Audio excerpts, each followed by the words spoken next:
Hi people, Chilli here for 5 Minute Reviews, and on this episode we get to discuss a band everyone should know of.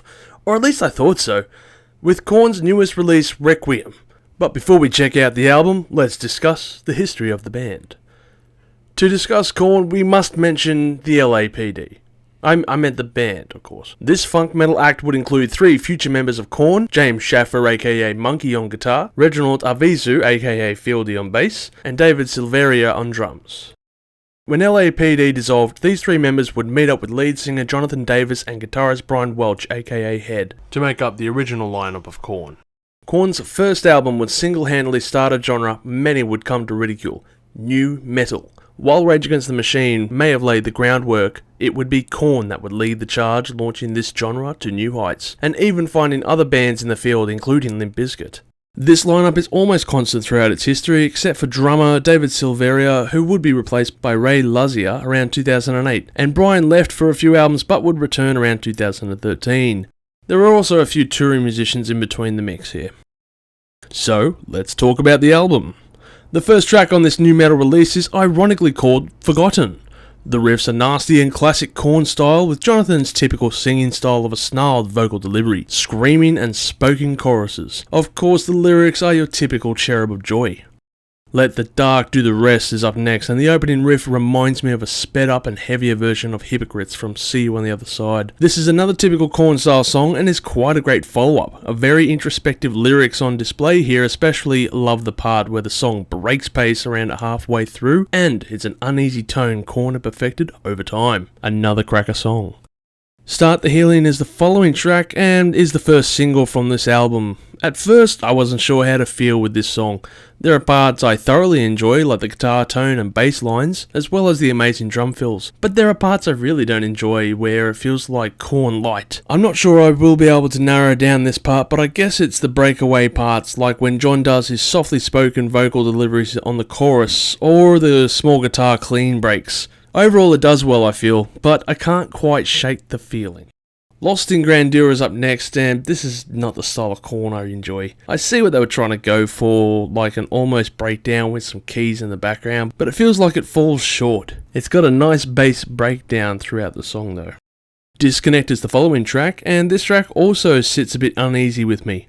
I dig the heavier part, but the flow is ruined by the janky guitar effects throughout the song that is similar to Got the Life.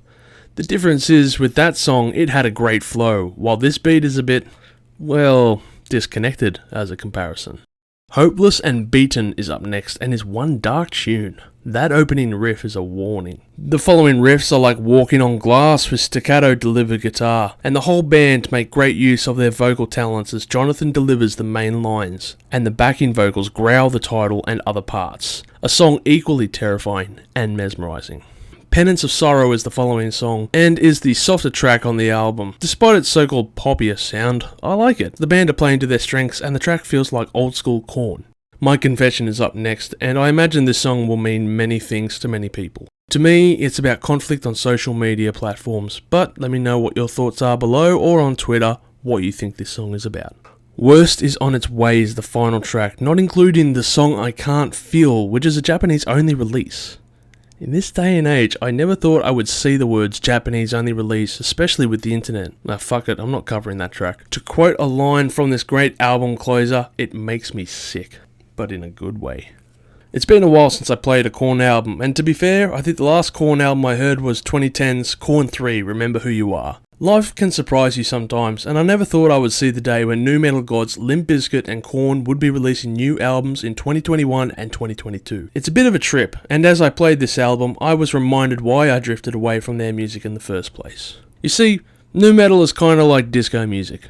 Both were a leap in musical genres that were necessary for their times, and both genres are loathed. Unless you grew up around that time listening to these genres, then you won't find many new fans. After all, who wants to hear the 51-year-old Fred Durst singing about Nookie? I mean, I would, but I love nu metal, and I grew up on it. Korn and Limp Bizkit are like my soul food bands, but over time I outgrew them, having lost my rose-tinted glasses for this genre. Despite this, I would still defend it. The thing is, many nu metal bands that are still around have evolved in sound, while Korn is still playing the same stuff, which isn't a bad thing for a fan, but as adults approaching their 50s, they are a shadow of their former selves. I guess what I'm trying to say is, There was a time and a place, and neither of them seem to be here.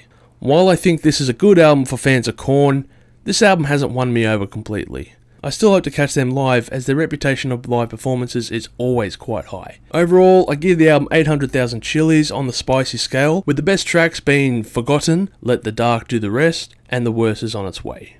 Maybe my hopes were high due to the band, maybe my score might change over time, but I think the following sums up the album. I once heard someone describe the album See You on the Other Side as a good album with no real standouts, and I feel the same way here. For me, this was overall an underwhelming album in my opinion, but I believe it will be one that true Korn fans will lap up and enjoy. Comment below and let me know your thoughts on this EP, and let me know what your favourite tracks were. Thank you for watching this video. If you have enjoyed it, please consider liking it and sharing it with your friends. And also don't forget to subscribe to our Chilli Con Carnage crew to stay updated on our newest videos. We're also on Facebook, Instagram and Twitter at Live Listen Erased. Please join us on those media platforms for all kinds of updates and discussions regarding music. And as always, stay spicy.